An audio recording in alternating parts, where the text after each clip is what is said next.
ariko Imana kuko ari umutuzo imbabazi yaduhinduranye bazima na Kristo. Ndashima Imana kubw'uyu munsi mwiza nanone duhaye wo kugira ngo tuganire ijambo ry'ubutumwa bwiza bw'ubuntu bwa Yesu Kristo. Uyu munsi murimo murambona ndi jyenyine, nta kintu bitwaye, hari ikintu numvise nshaka kubaganirizaho. Abantu benshi mwacishijwe kera cyangwa se mwabaye mu madini n'amatorero atandukanye, cyane cyane ababaye mu byumba by'amasengesho, hari ikintu twajyaga dukora numva nshaka kugira icyo mvugaho shingiye kuri uyu murongo wo muri Yakobo 5:16.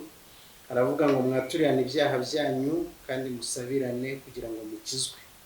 Gusenga k'umukiranutsi kugira umumaro mwinshi iyo asenganye umwete. Impamvu nifuje kuvuga kuri iki kintu ni uko abantu benshi bagiye bacitiranya kandi bakagikora uko utariko, bakanagikora ahantu hatariho, bagiye bacitiranya no kwihana.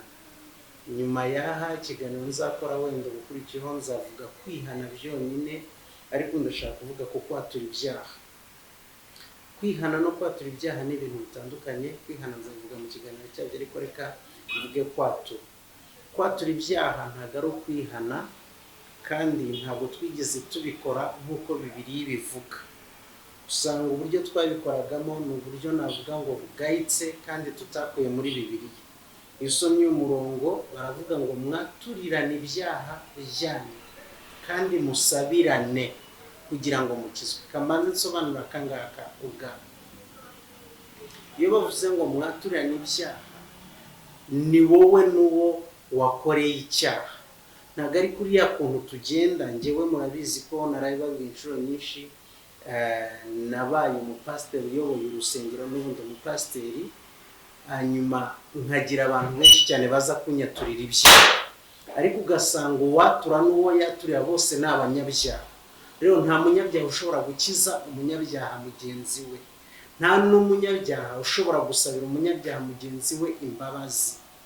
Umuntu ababarirwa n'Imana, kandi twamaze kubabarirwa rwose, ndetse ni igikorwa cyakozwe rimwe binyuze mu gupfa no kuzuka kwa Yesu Kristo, biba birarangiye. Rero twarababariwe, ariko twajyaga tuvuga ngo tugeze mu mwanya wo kwihana.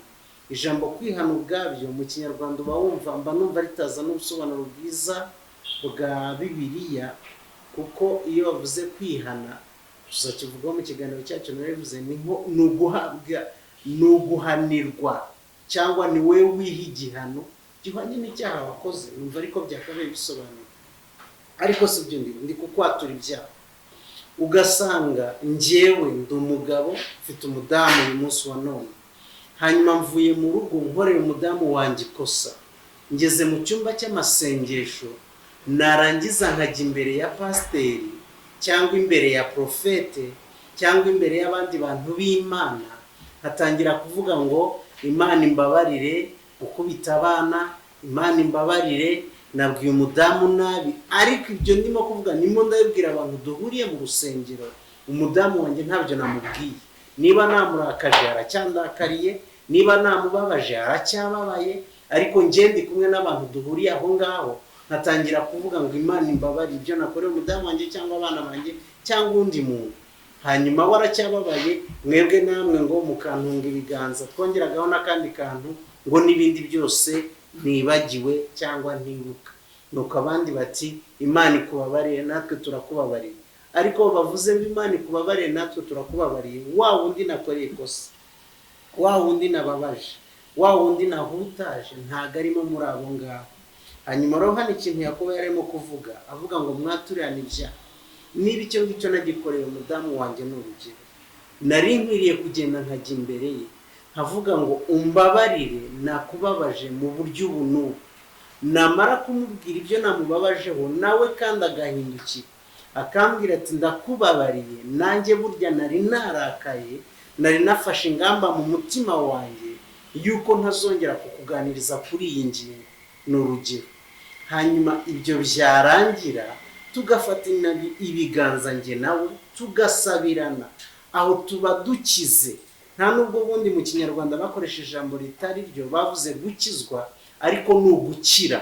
Aho rero tuba dukize, ariko twebwe twagiye turifata nk'ijambo dukoresha imbere y'Imana kugira ngo itubabarire, kandi Imana yaratubabariye byararangiye, ariko ugasanga turimo turavuga amazina y'ibyaha twakoze. Uyu murimo rero wo kwibutsa abantu ibyaha ubundi ni uwa Satani, ntabwo ari uwacu, ntabwo ari uw'abahanuzi. Bariya abantu bagira ibintu byo kurondora, uwo murimo ni uwa Satani. Kuko hari indirimbo kandi turayizi turanayiririmba cyane ivuga ngo Satani yanyibukije gukiranirwa, ashaka kunyihebesha. Aravuga ngo njya ntumbira mu ijuru ndeba y'umukiza wanjye wabinkuyeho rwose. Urumva rero umurimo wo kwibutsa abantu ibyaha ntabwo ari uw'abahanuzi n'abarondozi, nta nubwo ari twebwe two kujya imbere y'abandi ngo tugiye duzura Imana ibabarire. Kandi muribuka ikosa twakoraga muri ibi bintu byo kwatura twitaga kwihana, ukagenda ibintu twebwe tujya twita binini, nubwo Imana itagira umunzani ipimiraho ibyaha binini n'ibito, twe twarawugira, ugasanga ibyo twita binini imbere yacu ntabwo tujya tubivuga. ahubwo turaga Imana ibabarire intege nke mu gusenga, Imana ibabarire kudasoma ijambo ry'Imana nk'uko bikwiriye, Imana utuntu turi aho ngaho, hanyuma nawe ngo Imana ikubarire natwe turakubabariye. Urumva rero cyari ikinyoma. Ntabwo umunyabyaha ababarira umunyabyaha mugenzi we.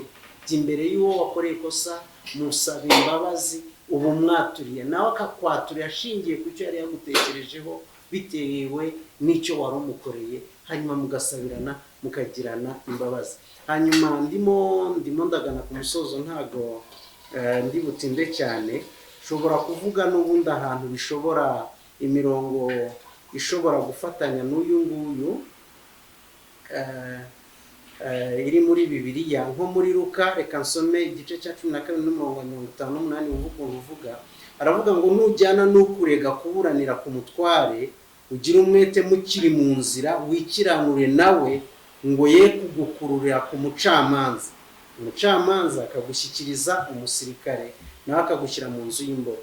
Iri jambo ryo kwatura rero n'ubundi aho Yakobo yarikoresheje riganisha kuri iki cyo kwikiranura n'umuntu mufitanye ibibazo. Arimo aravuga ngo niba hano ni Luka, aravuga ngo niba hari umuntu mufitanye ikibazo mukaba muri mu nzira murimo kujya ku mucamanza, arimo arakugira inama akavuga ngo wari ukwiye kwikiranura n'uwo muntu, ukamusaba imbabazi niba ari imbabazi umusaba, niba ari amasezerano ukamugirana, bikarangirira mu nzira. ngo kuko nimugera ku mucamanza ibyo bintu bishobora kuza kuba birebire bikavamo n'igifungo. N'uwo rero ukwiriye kwaturana akoresha hariya ni ukwikiranura n'abantu, ntabwo ari ukwikiranura n'Imana. Already Imana yarakubabariye n'ibyaha byawe ntabwo ikibyibuka, ntukwiriye kujya imbere yayo rero ubisubiramo bivuga mu mazina. Ahandi kansoma undi murongo umwe ugaragaza kwikiranura, hano muri Matayo, ndahita nsoza kuri uyu nguyu.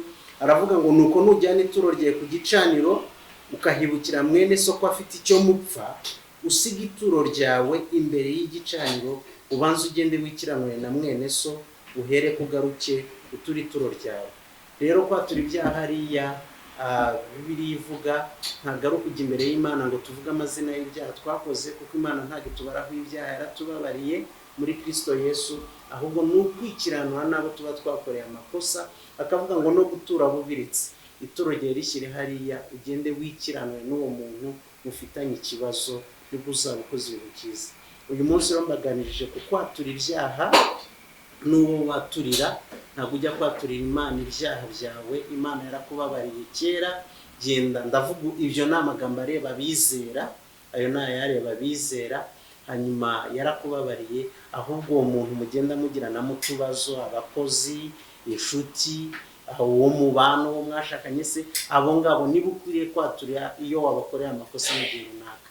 Imana y'amahoro iduhana umugisha.